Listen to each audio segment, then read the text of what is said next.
Hello friends, आज हम लोग पढ़ेंगे एनसीईआरटी ज्योग्राफी का चैप्टर तृतीयक और चतुर्थ क्रियाकलाप। इससे पहले ही हम लोग अपने सारे चैप्टर कंप्लीट कर चुके हैं। हम लोग अपने आधे से ज़्यादा सिलेबस को कवर कर चुके हैं।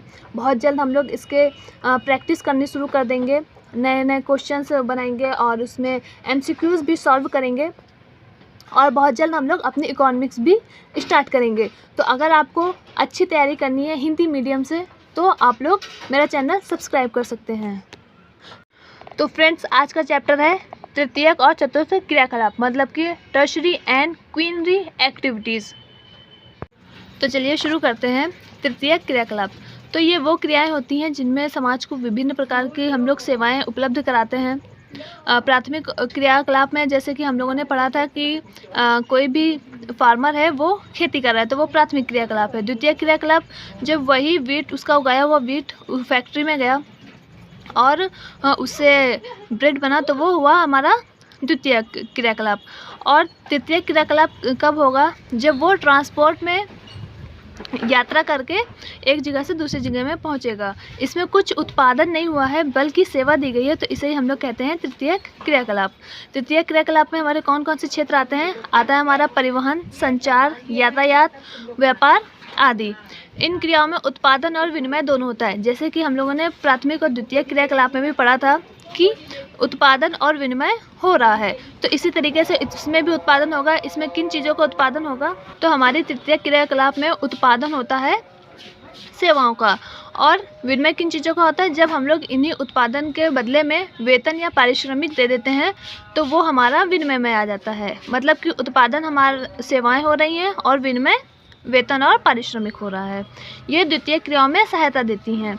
जैसे कि मैंने बताया कि जब किसान ने खेती करी, वीट उगाया, तो वो उसकी प्राथमिक क्रियाकलाप हो गई। जब वो फैक्ट्री में गया तो वो उसकी द्वितीय क्रियाकलाप हुआ। और लेकिन जब वो ट्रांसपोर्ट में बैठकर एक जगह से दूसरी जगह में पहुंचा, तो वो हमारा हुआ तृतीय क्रियाकलाप। तो अब हम लोग द्वितीयक और तृतीय क्रियाकलाप में अंतर समझ लेते हैं। तो द्वितीय क्रियाकलाप में जैसे हम लोगों ने पढ़ा था कि इसमें इंडस्ट्रीज लगती हैं, मशीनें लगती हैं, इसमें लेबर काम करते हैं। लेकिन वही तृतीय क्रियाकलाप में क्या होता है कि इसमें हम लोग कोई इसमें हम लोग सेवाएं देते हैं। इसमें मशीनें नहीं लगती, कोई इंडस्ट्री नहीं लगती है, बल्कि सर्विस प्रोवाइड करी जाती है। इसमें जो हमारी तृतीय क्रियाकलाप है ये, तो तृतीय क्रियाकलाप में हमें मैन पावर की बहुत ज़रूरत होती है। ये इधर आ गया है। तो तृतीय क्रियाकलाप में हमारी मैन पावर की बहुत ज़रूरत होती है। इसमें हमें विशेषज्ञता चाहिए होगी। जैसे कि अगर कोई डॉक्टर इलाज करेगा, वो अपनी सर्विस प्रोवाइड करेगा, तो उसको नॉलेज होनी चाहिए कि वो दूसरों का इलाज कर सके। जबकि द्वितीय क्रियाकलाप में इतनी विशेषज्ञता, इतनी स्पेशल स्किल की ज़रूरत नहीं होती। इसमें लेबर भी काम करते हैं और मशीनें भी काम करती हैं। और जो द्वितीय क्रियाकलाप में हम लोग प्रोडक्शन करते हैं, तो वो हमें दिखाई देता है, लेकिन सेवाएं हमें दिखाई नहीं देती हैं। इन्हें हम लोग सिर्फ वेतन और पारिश्रमिक में मापते हैं। इसके कुछ अच्छे एग्जाम्पल हैं, जैसे नलसाज, जो हमारे घर में प्लम्बर वगैरह आते हैं, धोबी, नाई, अध्यापक, डॉक्टर और वकील। इसमें से कुछ के पास स्पेशल स्किल है, लेकिन कुछ के पास स्पेशल स्किल नहीं है। ये हम लोग आगे पढ़ेंगे कि हम लोग इन्हें अलग अलग क्लासिफाई कैसे करते हैं, इन्हें कैसे बांटते हैं। अब आते हैं हम लोग तृतीय क्रियाकलाप के प्रकार। तो इनके 4 प्रकार बताए गए हैं: व्यापार, वाणिज्य, परिवहन, संचार और सेवाएं। तो व्यापार हम लोग किसे कहते हैं? हमारा पहली टर्शरी एक्टिविटी है कि व्यापार और वाणिज्य किसे कहते हैं। तो जो हम लोग खरीदते और बेचते हैं वही व्यापार कहलाता है हमारा। जैसे कि यहाँ पर लिखा है कि खरीदना और बेचना ही व्यापार है। और इसमें एक टॉपिक और है कि व्यापार कैसे किया जाता है। तो व्यापार मुद्रा विनिमय द्वारा किया जाता है। पहले ज़माने में हम लोग क्या देखते थे कि जब मुद्रा का प्रचलन नहीं था, तो वहाँ पर बार्टर सिस्टम चलता था, मतलब वस्तु विनिमय चलता था। कि जैसे मेरे पास 2 किलो गेहूँ है और किसी के पास 2 किलो चावल है, तो मुझे चावल की ज़रूरत है, तो मैंने 1 किलो गेहूँ देकर उससे 1 किलो चावल ले लिया। तो ये हमारा हो गया वस्तु विनिमय। उस समय हमारा जो मुद्रा थी वो अस्तित्व में नहीं आई थी, मतलब कि मूल्य को उस समय मापने की कोई सही विधि नहीं थी, इसलिए वहाँ पर वस्तु विनिमय होता था। मुद्रा का आविष्कार बाद में हुआ। मुद्रा और पैसे अलग अलग चीज़ हैं, इन्हें एक मत समझिएगा। पैसा मुद्रा मापने की इकाई को कहते हैं। जो पैसा है या डॉलर है या यूरो है, तो ये मुद्रा को मापने की इकाई होती है। और जहाँ पर ये खरीदना और बेचना होता है, जो हमारा वो पॉइंट है जहाँ पर हम लोग बाय और सेल कर रहे हैं, उसे हम लोग व्यापारिक केंद्र कहते हैं। तो व्यापारिक केंद्र हमारे 3 होते हैं: ग्रामीण विपणन केंद्र, नगरीय विपणन केंद्र और ग्रामीण क्षेत्रों में आवधिक बाजार, जिसे कि हाट बाजार भी कहा जाता है। तो व्यापारिक केंद्र 3 भागों में बांटे गए हैं। तो इसमें ग्रामीण विपणन केंद्र वो केंद्र है जो ग्रामीण क्षेत्रों में स्थित होता है। इसमें बहुत ज़्यादा सेवाएं उपलब्ध नहीं होती, इसमें बहुत ही ज़्यादा हर चीज़ प्रोवाइड नहीं होती है। कुछ ही सेवाएं हैं जिनकी अधिक मांग है, वही वस्तुएं यहाँ पर उपलब्ध कराई जाती है। मतलब ज़्यादा डेवलप्ड एरिया ये नहीं होता है, इसीलिए यहाँ का मार्केट भी ज़्यादा डेवलप्ड नहीं होता है। दूसरा है हमारा नगरीय केंद्र। नगरीय केंद्र हम लोग जानते हैं कि ग्रामीण क्षेत्रों से नगरीय क्षेत्र जो हमारा अर्बन एरिया होता है वो ज़्यादा डेवलप्ड होता है। तो ये नगरीय क्षेत्रों में होते हैं। इसमें विशिष्टीकृत बाज़ार होते हैं, मतलब कि इसमें हर पर्टिकुलर चीज़ के लिए हर पर्टिकुलर मार्केट उपलब्ध होता है हमारे लिए। तो उसे हम लोग कहते हैं विशिष्टीकृत बाज़ार सेवाएं। जैसे कि हम लोग जानते हैं कि गांवों में हमें हर चीज़ नहीं मिलती है। वहाँ पर जैसे कि अगर हमें केस लड़वाना है तो वहाँ पर लॉयर नहीं होंगे, हमें दूर जाना होगा लॉयर को ढूंढने के लिए, या बहुत अच्छे डॉक्टर वहाँ नहीं मिलेंगे। लेकिन ग्रामीण क्षेत्रों में ऐसा होता है, यहाँ पर जो टेक्निकल गैजेट्स होते हैं ये भी आसानी से मिल जाते हैं। जैसे कि हम लोग गाँव में जाते हैं तो वहाँ पर माइक्रोवेव और भी ज़्यादा डेवलप्ड जो गैजेट्स होते हैं वो हमें वहाँ नहीं मिलते हैं, लेकिन हमारे नगरीय क्षेत्र में ये आराम से मिल जाते हैं। तीसरा है हमारा ग्रामीण क्षेत्रों में आवधिक बाज़ार, जिसे हम लोग हाट बाज़ार भी कहते हैं। तो ये हर रोज़ अलग अलग स्थानों पर लगते हैं। माना जैसे कि हम लोगों के ये 4 गांव हैं, तो मंडे को ये यहाँ लगेगी, ट्यूसडे को यहाँ लगेगी, वेडनेसडे को यहाँ लगेगी। तो इसे हम लोग कहते हैं हाट बाज़ार। मतलब हर दिन अलग अलग लगते हैं और एक निश्चित समय पर लगते हैं कि अगर इस गांव में मंडे को हाट लग रही है तो यहीं पर अगले मंडे को बाज़ार लगेगी।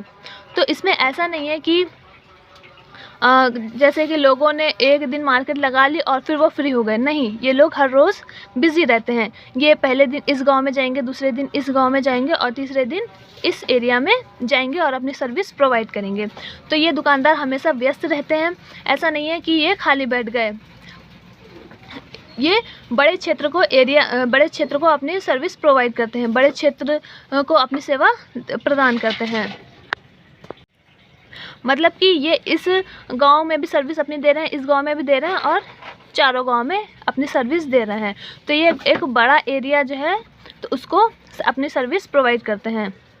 तो वस्तुओं को 2 प्रकार से बेचा जाता है, मतलब कि इनका व्यापार 2 तरीक़ों से किया जाता है। एक होता है हमारा फुटकर व्यापार, दूसरा होता है हमारा थोक व्यापार। फुटकर व्यापार जैसे कि मुझे ये पेंसिल चाहिए तो मैं किसी भी बुक डिपो या फिर शॉप गई, मैंने ये पेंसिल वहाँ से ख़रीद ली, तो ये हमने डायरेक्ट बाई कर लिया। तो इसमें प्रत्यक्ष विक्रय होता है, चीज़ जो है सीधा उपभोक्ता के हाथ आती है। लेकिन थोक व्यापार में क्या होता है कि अप्रत्यक्ष पूर्तिकारों द्वारा इसकी पूर्ति करी जाती है। मतलब कि मैं ये पेंसिल जहाँ से लाई हूँ तो इसे बेचने वाला भी कहीं से लाया होगा, और वो जहाँ से लाया होगा तो वहाँ तो ज़्यादा मात्रा में लाया होगा, तो उसे हम लोग कहते हैं थोक व्यापार। फुटकर व्यापार में हमारी 2 तरह की दुकानें होती हैं। एक होती है स्थायी दुकान और एक होती है अस्थायी दुकान। मतलब कि वस्तुओं को 2 तरीके से फुटकर व्यापार में बेचा जाता है। स्थायी जैसे कि कोई दुकान है, वहाँ पर कोई उसका दुकानदार बैठा है और सामान बेच रहा है। लेकिन अस्थायी जैसे कि हम लोग देखते हैं कि द्वार से द्वार या फेरी लगाने वाले हमारे अस्थायी व्यापार में आते हैं, अस्थायी बिक्री में आते हैं। जैसे कि हम लोग देखते हैं कि घरों में कपड़े बेचने वाले आते हैं या वॉशिंग पाउडर बेचने वाले आते हैं, या जो हम लोगों के आजकल फूड ट्रक्स चल रहे हैं, ये भी अस्थायी शॉप होती है। तो इसे हम लोग कहते हैं अस्थायी। कल प्रचलन में एक और मार्केट अस्तित्व में है, डाक आदेश या इंटरनेट। डाक आदेश मतलब जैसे कि हम लोग अमेज़ॉन या फ्लिपकार्ट यूज़ करते हैं। हम लोगों ने एक फ़ोन कॉल किया और अपनी चीज़ मंगा ली, या इंटरनेट से कुछ भी ऑर्डर किया और वो हमारे हाथों में आ गई, हमने उसका पेमेंट ऑनलाइन ही कर दिया। तो ये होता है हमारा फुटकर व्यापार, कि कि अब वस्तु का उपयोग सीधा उपभोक्ता करेगा, उसे आगे बेचा नहीं जाएगा, अंतिम वस्तु के रूप में इसका व्यापार होगा। लेकिन थोक व्यापार में क्या होता है कि जो खरीद कर लाया है वो बड़ी मात्रा में खरीदेगा, इसमें उसके पास जब बड़ी मात्रा में वो खरीद कर लाएगा तो उसके लिए बड़े भंडार होने चाहिए। तो जब वो व्यक्ति ज़्यादा माल भरेगा और ज़्यादा बड़ा भंडार बनाएगा तो उसमें उसकी पूंजी भी अधिक लगती है। इस थोक व्यापार में पूंजी बहुत ज़्यादा लगती है। इसमें सामान उधार पर भी दे देता है, मतलब कि जो फुटकर विक्रेता होगा वो कहेगा मुझे इस पेंसिल के 40 या 50 डिब्बे दे दीजिए, तो वो उसे देगा और इसके बदले में वो उससे कहेगा फुटकर व्यापारी कि जब ये पेंसिल बिक जाएंगी तो मैं आपका पेमेंट कर दूंगा। तो इसमें उधारी भी बहुत चलती है। थोक व्यापार में उन्हें उधार देना होता है। इसमें कुशल और अनुभवी विशेषज्ञों की ज़रूरत होती है, क्योंकि इसमें बड़ी पूंजी का प्रयोग होता है, इसमें बड़े भंडार होते हैं। तो जो मतलब कि पहले से एक्सपीरियंस्ड होगा वही ये काम कर सकता है, जिसने पहले ये काम किया हो या कहीं सीखा हो। तो इसमें कुशल और अनुभवी लोगों की ज़रूरत होती है जो एक बड़ा व्यापार संभाल सकें। तो अब हमारा अगला प्रकार आता है टर्शरी एक्टिविटी का, ट्रांसपोर्ट मतलब परिवहन। तो ट्रांसपोर्ट सेवा प्रदान करता है। ये एक सेवा का क्षेत्र है, जैसे हम लोग तृतीय क्रियाकलाप में पढ़ रहे हैं कि एक सेवा का क्षेत्र है। ये व्यक्तियों, माल और संपत्ति को एक जगह से दूसरी जगह पहुंचाने का काम करता है। मतलब कि अगर आपको कहीं जाना है या कहीं से कुछ मंगाना है तो वो ट्रांसपोर्ट के ज़रिए आता है। इसे हम लोग कहते हैं कि ट्रांसपोर्ट सर्विस। ये आजकल के मनुष्य की मूलभूत आवश्यकता बन गई, मतलब कि ये हमारी बेसिक नीड है। हमें स्कूल जाना है और मार्केट जाना है तो हम लोग स्कूटी का यूज़ करते हैं, रिक्शा का यूज़ करते हैं। तो ये हमारी बेसिक नीड है। आज के समय में ट्रांसपोर्ट का बहुत अधिक महत्व है। इससे हम लोग समय की बचत करते हैं और अपना व्यापार को आगे बढ़ाते हैं। तो ट्रांसपोर्ट को 3 प्रकार में मापा जाता है, किमी दूरी, समय दूरी और लागत दूरी। किमी दूरी को मतलब जो हमारी किलोमीटर की दूरी होती है, जिसे हम लोग वास्तविक दूरी भी कहते हैं, ये हमारी लंबाई में मापी जाती है। जैसे कि अगर हम लोग कोई एरिया ले लेते हैं, कोई 2 एरिया है, इनके बीच की जो लंबाई है वो 100 किलोमीटर है, तो इसे हम लोग कहेंगे किलोमीटर दूरी या वास्तविक दूरी।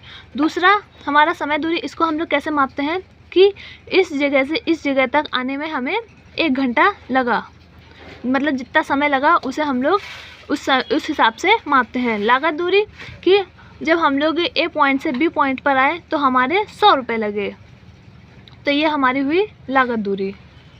तो इस तरीके से हम लोग परिवहन को मापते हैं, इसकी सर्विस को इस तरीके से मापा जाता है। अब हमारा आता है जाल तंत्र।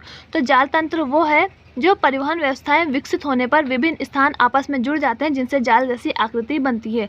मतलब कि जैसे कि ये कोई 5 क्षेत्र हैं, इसमें कोई मार्केट है, कोई स्कूल है, कोई हमारा घर है, तो इनसे हमारी सड़कें कुछ इस तरीके से जुड़ी होती हैं कि इससे ये सड़क जुड़ी है, फिर इससे ये जुड़ी है, इससे ये जुड़ी है और इससे ये जुड़ी है, ये इससे जुड़ा हुआ है, ये इससे जुड़ा हुआ है। तो हम लोगों ने देखा कि यहाँ पर एक जाल जैसी आकृति बन गई, मतलब कि कोई एक पॉइंट दूसरे पॉइंट से जुड़ा हुआ है। जब इनके बीच में सड़कें बन जाती हैं तो वो एक जाल जैसी बन जाती है, जिसे हम लोग जाल तंत्र कहते हैं। ये जाल जैसी आकृति बनाती है, इसी वजह से इसे जाल तंत्र कहा जाता है। अब हमारा आता है कि योजक किसे कहते हैं।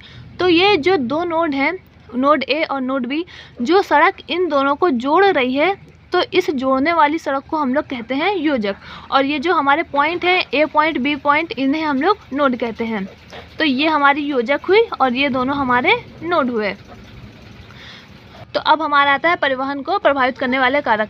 जैसे हम लोगों ने जनसंख्या वाले चैप्टर में पढ़ा था कि जनसंख्या को कौन कौन सी चीज़ें प्रभावित करती हैं, तो उसी तरीके से परिवहन को भी कुछ चीज़ें प्रभावित करती हैं। ये 2 हैं, एक है मार्ग और दूसरा है मांग।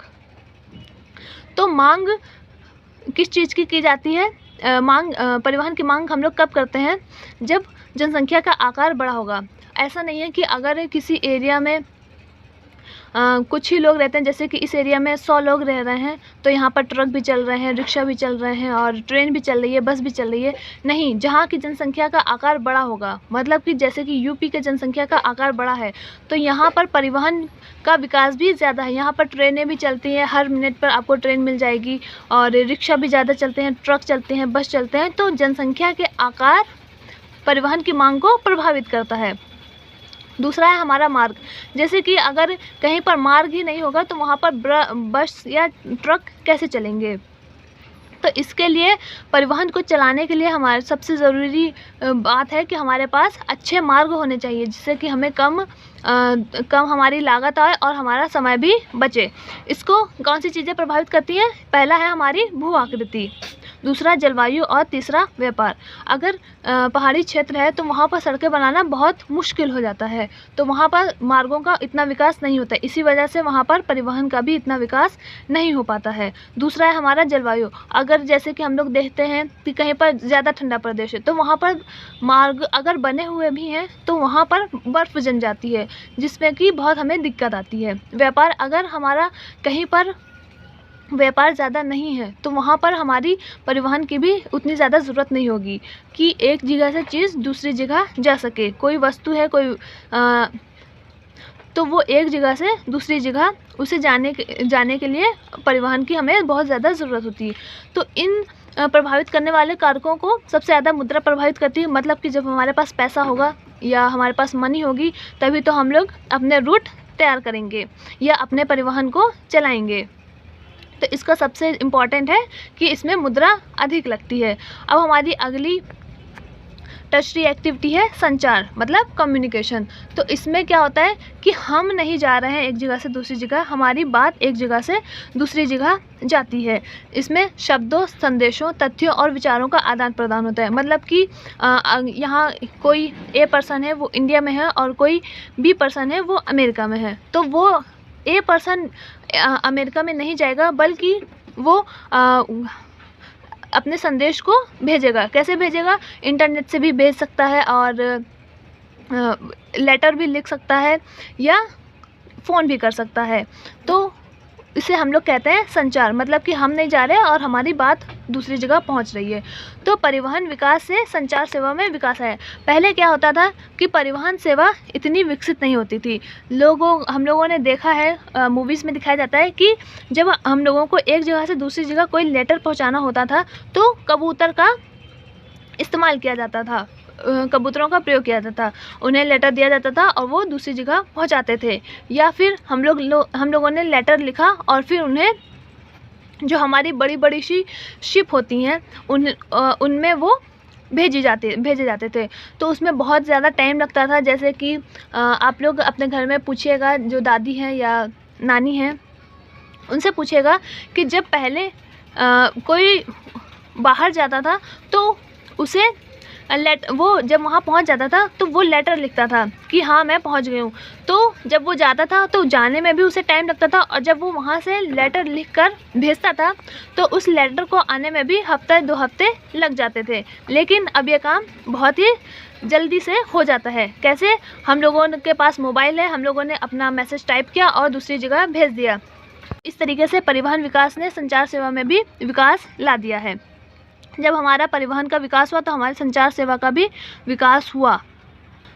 दूसरा हमारा आ गया ट्रेन। तो अब जब हम लोग हिस्ट्री पढ़ते हैं तो हम लोग देखते हैं कि अगर पहले राजा महाराजा के समय में जब हम लोगों को एक जगह से दूसरी जगह कोई अपनी बात पहुंचानी होती थी तो आग जलाकर, मतलब सिग्नल दिए जाते थे कि आग जलाकर, या फिर राजा ने कोई अपना दूध भेजा तो वो ढोल बजाकर सबको बताता था कि ये मैसेज आया है। लेकिन अब ऐसा नहीं है, तुरंत इंटरनेट पर डालिए और वीडियो वायरल हो जाता है। तो अब ऐसा करने की ज़रूरत नहीं होती, मिनटों में चीज़ें वायरल हो रही हैं, चीज़ें एक जगह से दूसरी जगह पहुंच जाती हैं। लेकिन हमारी बुक में बताया गया है कि डाकघरों का प्रयोग आज भी होता है। क्यों? क्योंकि ये बहुत ज़्यादा सस्ता है। जैसे कि हमारे डॉक्यूमेंट्स हैं, तो जब कोई अमेरिका में रहने जाएगा तो उसे अपना पासपोर्ट भी चाहिए होगा, अपना वीज़ा भी चाहिए होगा और या फिर अपने कुछ डॉक्यूमेंट चाहिए होंगे, अपना सामान एक जगह से दूसरी जगह पहुंचाना होगा। तो ऐसा हम लोग किसके द्वारा करते हैं? शिपों में हमारा सामान एक जगह से दूसरी जगह तक आता है, क्योंकि ये बहुत ही ज़्यादा सस्ता पड़ता है। ऐसे मतलब कि जो चीज़ें हम लोग एक जगह से दूसरी जगह पहुंचाते हैं तो ये हम लोग सस्ते परिवहन द्वारा पहुंचाते हैं। तो सबसे सस्ता परिवहन हमारा कौन सा है? जो हमारे जलयान होते हैं। जलयान सस्ते क्यों है? शिप तो बहुत महंगी होती है। जलयान सस्ते इसलिए होते हैं क्योंकि इसमें सड़कों को बनाया नहीं जाता, इसमें मार्ग नहीं बनाए जाते। हमारे पास अगर गहरा पानी है तो हम लोग उस पर अपनी शिप चला सकते हैं।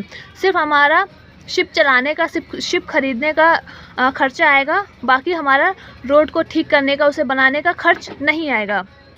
तो इसे हम लोग कहते हैं सस्ता परिवहन। ये हम लोग आगे परिवहन वाले चैप्टर में पढ़ेंगे। तो संचार की एक और यूनिट है टेलीकम्युनिकेशन, मतलब दूरसंचार। तो जो हमारा टेलीकम्युनिकेशन है, मतलब दूरसंचार है, वो विद्युतीय प्रौद्योगिकी के कारण आया। मतलब कि जब विद्युतीय प्रौद्योगिकी में विकास हुआ तो हमारा टेलीकम्युनिकेशन में भी बहुत ज़्यादा विकास हुआ। मतलब पहले क्या होता था कि हम लोगों को एक मैसेज दूसरी जगह पहुंचाने में सप्ताह या महीनों लग जाते थे।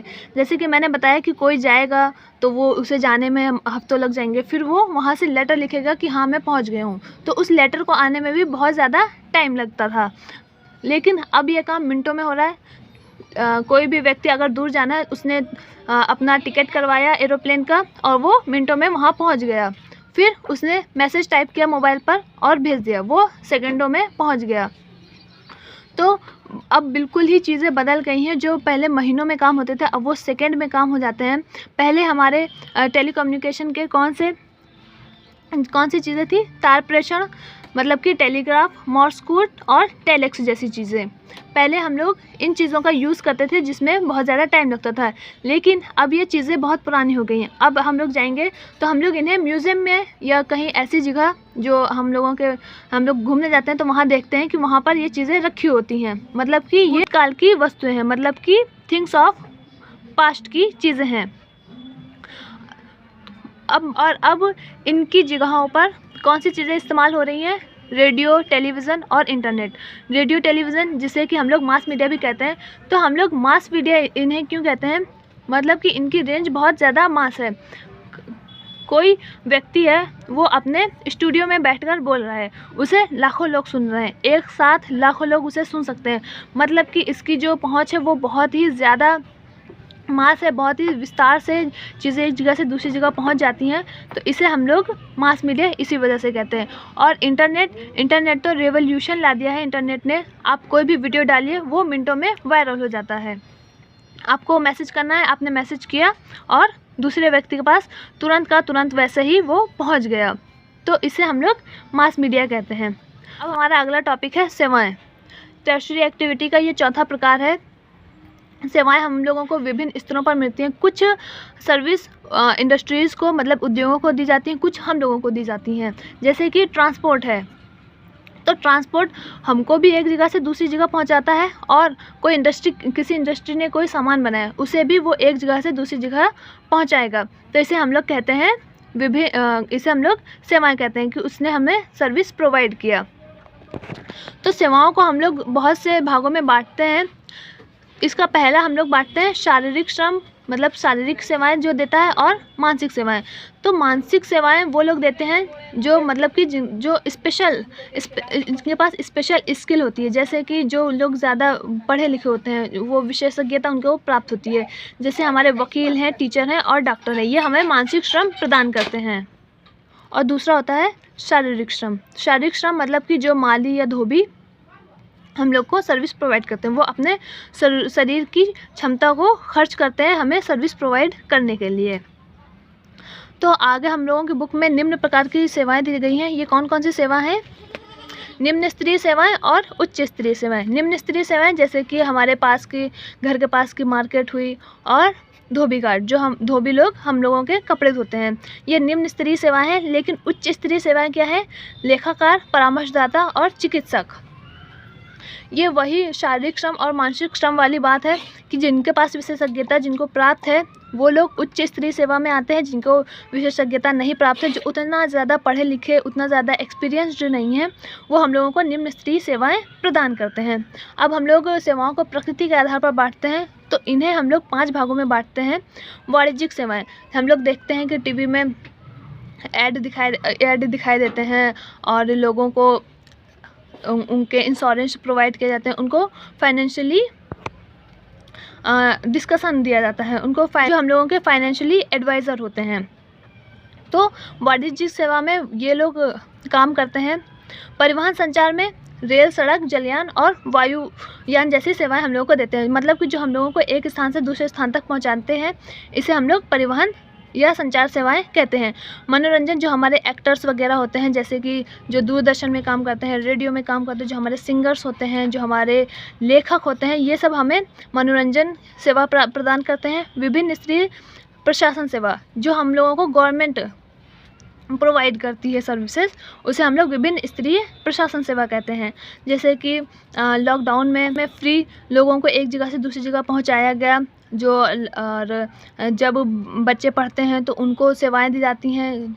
जो सरकारी गवर्नमेंट स्कूल हैं उनमें बच्चों के लिए सुविधाएं दी जाती हैं।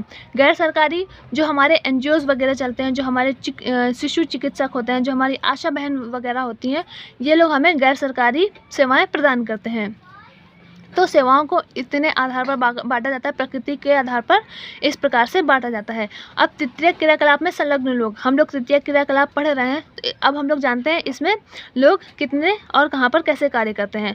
तो विकसित क्षेत्रों में ये अधिकतर जनसंख्या में पाया जाता है। मतलब कि कोई कंट्री डेवलप्ड है तो वहाँ पर अप्रोक्स 50% लोग आपके टर्शरी एक्टिविटी में लगे होंगे, वो अपनी सेवा प्रदान कर रहे होंगे। मतलब वहाँ पर लोग ज़्यादा पढ़े लिखे हैं, वहाँ के लोगों के पास ज़्यादा कैपिटल है, पूंजी ज़्यादा है। अल्प विकसित देशों में ये 10% से भी कम है। मतलब कि जो देश विकास की तरफ अग्रसर है वहाँ पर ये आंकड़ा 10% तक को नहीं छू पाता है। अब हमारे बुक में एग्जाम्पल दिया गया है कि यूएसए में सर्विस सेक्टर में 75% लोग काम करते हैं, जो कि लगातार बढ़ रहा है। मतलब कि वहाँ पर 70% लोग काम कर तो रहे हैं, लेकिन ये रोज़ के रोज़ बढ़ रहा है। तो ये एक डेवलप्ड कंट्री की विशेषता है कि वहाँ पर सर्विस सेक्टर में लोग ज़्यादा लगे हुए हैं, वहाँ पर लोग ज़्यादा पढ़े लिखे हैं, वो अपनी सर्विस प्रोवाइड कर रहे हैं। लेकिन जो अल्प विकसित देश हैं वहाँ पर ये या तो स्थिर है या फिर नेगेटिव में जा रहा है। जो हमारी डेवलपिंग कंट्रीज़ हैं उसमें सेवा क्षेत्र नहीं बढ़ा रहा है, उसमें प्राथमिक और द्वितीयक क्रिया बढ़ा रहा है। मतलब कि लोग खेती कर रहे हैं, लोग इंडस्ट्रीज़ लगा रहे हैं, छोटी छोटी सी कारखाने लगा रहे हैं। वो हमारा प्राइमरी एक्टिविटी और सेकेंडरी एक्टिविटी पर ज़्यादा निर्भर करते हैं, उनकी आमदनी यहीं से प्राप्त होती है।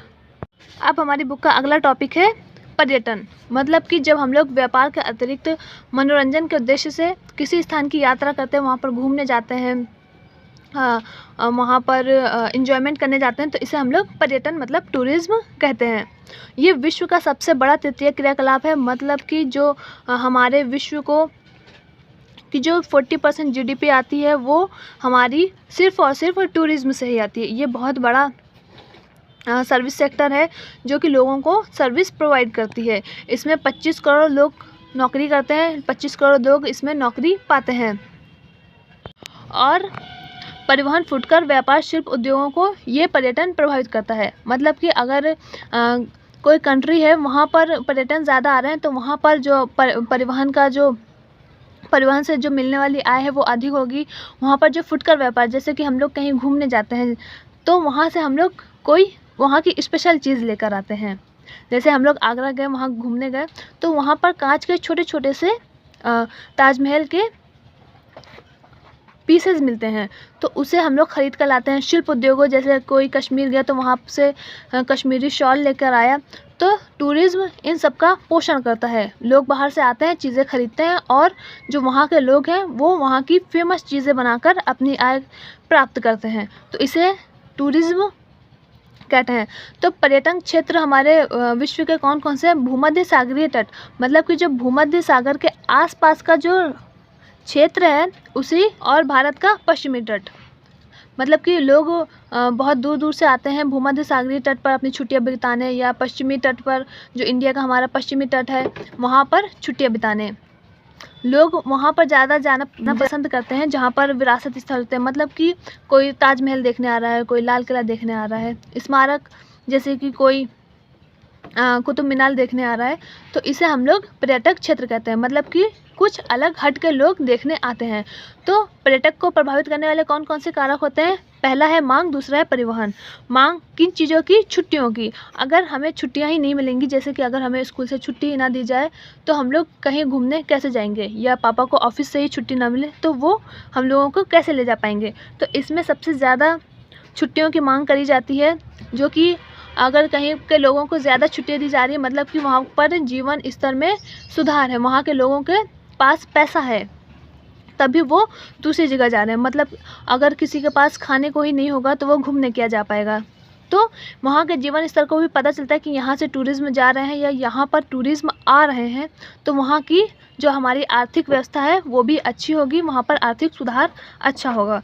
दूसरा है हमारा परिवहन। अगर हम लोगों को कहीं घूमने जाना है लेकिन वहाँ पहुँचने के लिए सही हमारे पास मार्ग नहीं है, हमारे पास परिवहन सही नहीं है या समय बहुत ज़्यादा लग रहा है, तो हम लोग वहाँ पर नहीं जा पाएंगे।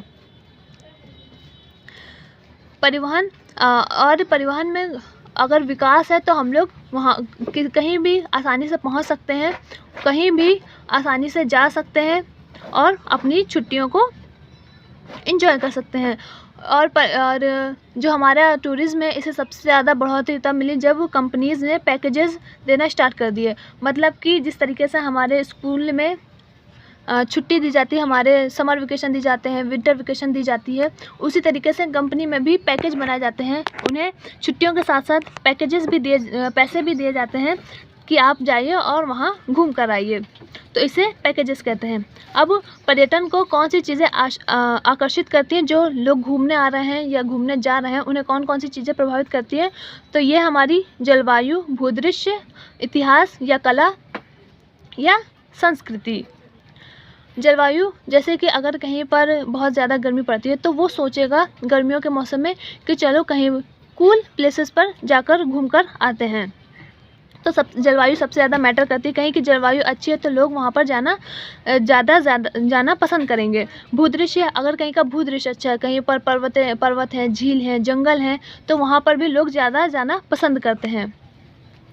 इतिहास और कला, जैसे कि हम लोग देखते हैं कि बाहर से बहुत से लोग इंडिया घूमने आते हैं, खासकर साउथ के एरिया में आते हैं घूमने, कि यहाँ पर जो हमारी संस्कृति है, जो हमारा इतिहास है, कला है, वो उभर कर बाहर आता है। प्राचीन नगर, जैसे कि लोग वाराणसी वगैरह में घूमने आते हैं, यहाँ के मंदिरों को देखते हैं, विद्यालय को देखते हैं, या हमारी जो स्थानीय रीतियाँ होती हैं उन्हें देखने आते हैं। तो पर्यटक को ये सब चीज़ें बहुत ज़्यादा अपनी तरफ अट्रैक्ट करती हैं। इसे हम लोग पर्यटन को आकर्षित करने वाले कारक कहते हैं। ये आपके एग्ज़ाम में आ सकते हैं। ये 4 कारक हैं। दूसरा है, हमारी बुक में टॉपिक दिया गया हेरिटेज होम्स। हेरिटेज होम्स मतलब कि कोई होटल में हम लोग नहीं रुक रहे हैं, किसी के घर में रुक रहे हैं। हेरिटेज होम्स मतलब कि अगर कोई व्यक्ति है वो हम लोगों को शहर भी घुमाएगा और होटल में ना रखकर वो अपने ही घर में रखेगा। ये हमारे ऑल इंडिया में नहीं है, बल्कि गोवा और कर्नाटक में इनकी ज़्यादा पाए जाते हैं। अब हमारा आता है चिकित्सा पर्यटन। तो चिकित्सा पर्यटन वो पर्यटन है जो कि अपना इलाज करवाने बाहर से आते हैं। ये लाभ के उद्देश्य से किया जाता है कि जैसे कि कोई ऑस्ट्रेलिया से या फिर यूरोप से हमारे देश में इलाज करवाने आया, तो उसे हम लोग कहते हैं चिकित्सा पर्यटन। मतलब वो अपना इलाज करवाने अंतर्राष्ट्रीय गतिविधि कर आया है, एक देश से दूसरे देश में आया है। एग्जाम्पल दे रखा है हमारी बुक में कि 2005 में यूएसए के उपचार के लिए 55,000 रोगी भारत आए। मतलब कि जो हमारे अमेरिका से रोगी आए हमारे भारत में इलाज करवाने के लिए 55,000 आए। तो यहाँ पर हमारे डॉक्टरों की भी इनकम हुई, वो किस परिवहन से आए वो भी इनकम हमारे पास आई। यहाँ पर आकर वो लोग रहे, उन्होंने कुछ खाया पिया, यहाँ से कुछ खरीद कर ले गए होंगे, मतलब कि इनकम हमारे पास आई, इतने लोगों की इनकम हमारे पास आई। तो इसे हम लोग कहते हैं चिकित्सा पर्यटन या इनसे प्राप्त होने वाली आय। महानगरों में स्थित विश्व स्तरीय विश्वविद्यालय विश्व रोगियों का उपचार कर रहे हैं, जैसे कि दिल्ली है और हमारा हैदराबाद है। तो यहाँ पर वर्ल्ड के जो हमारे पेशेंट होते हैं वो आते हैं और अपना इलाज करवाते हैं। यहाँ का इलाज सस्ता है, अच्छा है, वो लोग आते हैं और अपना इलाज करवाते हैं। तो हमारा अपना टूरिज़्म यहीं पर ख़त्म होता है। अब हमारा आता है चतुर्थ क्रिया, मतलब क्वीनरी एक्टिविटी। तो क्वीनरी एक्टिविटी ये थर्ड जो हमारी टर्शरी एक्टिविटी है उससे भी ऊपर के लेवल का है। मतलब इसमें अनुसंधान और विकास पर केंद्रित चीज़ों को किया जाता है। इसमें चीज़ें खोजी जाती हैं। इसमें बहुत ही ज़्यादा पढ़े लिखे लोग, ये बहुत ही ज्ञानोन्मुखी सेवा क्षेत्र है। इसमें सूचना का संग्रहण किया था, मतलब कि जो हमारे इकोनॉमिक्स आते हैं, जो डाटा को कलेक्ट करते हैं, उत्पादन मतलब कि जो हमारे काउंसलर्स होते हैं, या जो हम लोग कह सकते हैं कि हम लोगों को जो एडवाइस देते हैं, वो लोग इसमें आते हैं। तो विकसित अर्थव्यवस्था में 50% तक जो हमारे कर्मी हैं वो इन सेवा क्षेत्रों में लगे हुए हैं, मतलब चतुर्थ क्रियाकलाप में लगे हुए हैं। हम लोगों ने जो हम लोगों ने टर्शरी एक्टिविटी पढ़ा है, उसमें 70 to 75% लोग हमारे तृतीय क्रियाकलाप में लगे रहते हैं। लेकिन चतुर्थ क्रियाकलाप में जो हमारे डेवलप्ड एरिया हैं, जो हमारे डेवलप्ड कंट्रीज़ है, उसमें ये 50% से भी ज़्यादा है और ये लगातार बढ़ रहा है। इसमें कौन कौन से लोग आते हैं? इसमें म्यूचुअल फंड प्रबंधक आते हैं, जो हमारे म्यूचुअल फंड के प्रबंधक होते हैं, परामर्शदाता होते हैं, जैसे मैंने बताया काउंसलर्स, सॉफ्टवेयर कर्मी, जो हमारे सॉफ्टवेयर इंजीनियर्स होते हैं। जैसे कि हम लोग देख रहे हैं कि हमारा 5G मोबाइल आने वाला है, या हमारे मोबाइल में 4 कैमरे हैं, कल को 8 होंगे, 12 होंगे, तो ये कोई ना कोई बैठकर बना रहा है। इसे ही हम लोग कहते हैं कि चतुर्थ क्रियाकलाप ये व्यक्ति कर रहा है। इन्हें ही हम लोग चतुर्थ क्रियाकलापों में गिनते हैं। यही लोग हमारे चतुर्थ क्रियाकलाप में आते हैं। अब हमारा आता है पंचम क्रियाकलाप। ये बहुत ही हाई लेवल की सर्विस ये लोग देते हैं, मतलब कि पूरा का पूरा देश चलाते हैं, पूरा का पूरा वर्ल्ड चलाते हैं। इसमें हमारे खासकर इकोनॉमिक्स आते हैं, हमारे बहुत ही एक्सपीरियंस्ड काउंसलर आते हैं, जो कि एक तरह से कह सकते हैं कि भविष्यवाणी करते हैं ये लोग। इन्हें स्वर्ण कॉलर कहा जाता है। इसमें गोल्डन कॉलर श्रमिक इन लोगों को कहा जाता है। ये प्रतिनिधित्व करते हैं चतुर्थी क्रियाकलाप के लोगों को, मतलब कि जो चतुर्थी क्रियाकलाप के लोग हैं वो इनके समझ लीजिए स्टूडेंट हैं एक तरह से। आंकड़ों की व्याख्या करते हैं, मतलब कि चतुर्थ क्रियाकलाप वाले आंकड़ों को सिर्फ एकत्रित कर रहे थे, लेकिन पंचम क्रियाकलाप अब उस आंकड़े की व्याख्या करेंगे और व्याख्या करके बताएंगे कि भविष्य में क्या होने वाला है। नए नए सिद्धांत बनाएंगे, नई नई चीज़ें और डेवलप्ड करेंगे। जैसे कि ये लोग सैटेलाइट वगैरह बनाते हैं, जो हमारे उपग्रह होते हैं ये लोग बनाते हैं। इसे हम लोग पंचम क्रियाकलाप कहते हैं। ये आपके शॉर्ट क्वेश्चन में आएगा, लॉन्ग में नहीं आएगा, बुक में भी इतना ही दिया गया है। अब हमारा अगला टॉपिक है आउटसोर्सिंग। आउटसोर्सिंग को हम लोग देसी भाषा में क्या कहते हैं? ठेका देना। मतलब कि हमने अपना काम दूसरे पर टाल दिया कि आप तुम करो, हम तुम्हें बस पेमेंट कर देंगे इसका, तो इसे हम लोग कहते हैं आउटसोर्सिंग। आउटसोर्सिंग दक्षता को सुधारने और लागत को घटाने के लिए किया जाता है। मतलब कि अगर कोई ए कंट्री है और कोई बी कंट्री है, यहाँ पर लागत कम आ रही है, तो हम लोग अपने देश का काम यहाँ पर भेज देंगे, यहाँ के लेबर से अपना काम करवाएंगे कि लीजिए आप करिए, हम आपको पेमेंट कर देंगे। क्यों करेंगे? क्योंकि अगर हम अपने देश में करवा रहे हैं तो यहाँ पर हमारा ज़्यादा खर्च आ रहा है, आपसे करवाएंगे खर्च हमारा कम आएगा। इसका सबसे अच्छा एग्जाम्पल है कॉल सेंटर। इसे हम लोग कहते हैं आउटसोर्सिंग। और जब ये हमारा समुद्र पार चला जाता है, मतलब कि बहुत ज़्यादा दूर चला जाता है, तो इसे हम लोग अपतन कहते हैं। अब हमारा आता है अंकीय विभाजन, मतलब कि डिजिटल डिवाइड। तो ये क्या होता है? ये सूचना और संचार प्रौद्योगिकी, मतलब ITC, information and communication technology में विकास कोई देश कितनी जल्दी लोगों को लाभ पहुंचा रहा है। मतलब कि जो हमारी ITC है, जो हमारी इंफॉर्मेशन एंड कम्युनिकेशन टेक्नोलॉजी है, ये देश के कितने लोगों के पास है। मान लिया ये कोई ए कंट्री है, ये कोई बी कंट्री है और ये कोई सी कंट्री। यहाँ पर 50% लोगों के पास है हमारा ICT, यहाँ पर 20% ही है, और यहाँ पर 30% लोगों के पास ICT है। मतलब कि यहाँ की गवर्नमेंट लोगों पर ध्यान नहीं दे रही है। वो कोई भी अपनी सूचना जारी करती है तो लोगों के पास वो उतनी जल्दी नहीं पहुँच पाता है। वो कोई भी रूल बनाती है, लोगों के पास उतनी जल्दी नहीं पहुँच पा रहा है। तो इस पर कुछ गवर्नमेंट ध्यान देती है और कुछ गवर्नमेंट ध्यान नहीं देती है। ये क्यों ज़रूरी है कि इसमें देखा जाता है कि सरकार को लोगों की कितनी पकड़ है, वो अपनी बात लोगों को तक कैसे पहुंचा रही है, कितनी जल्दी पहुंचा रही है। तो इसे हम लोग अंकीय विभाजन कहते हैं। तो आज का हमारा चैप्टर इतना ही था, ख़त्म हो गया है। हम लोग अपना आधे से ज़्यादा सिलेबस अपना कंप्लीट कर चुके हैं। हम लोग बहुत जल्द अपनी सेकेंड बुक स्टार्ट करेंगे।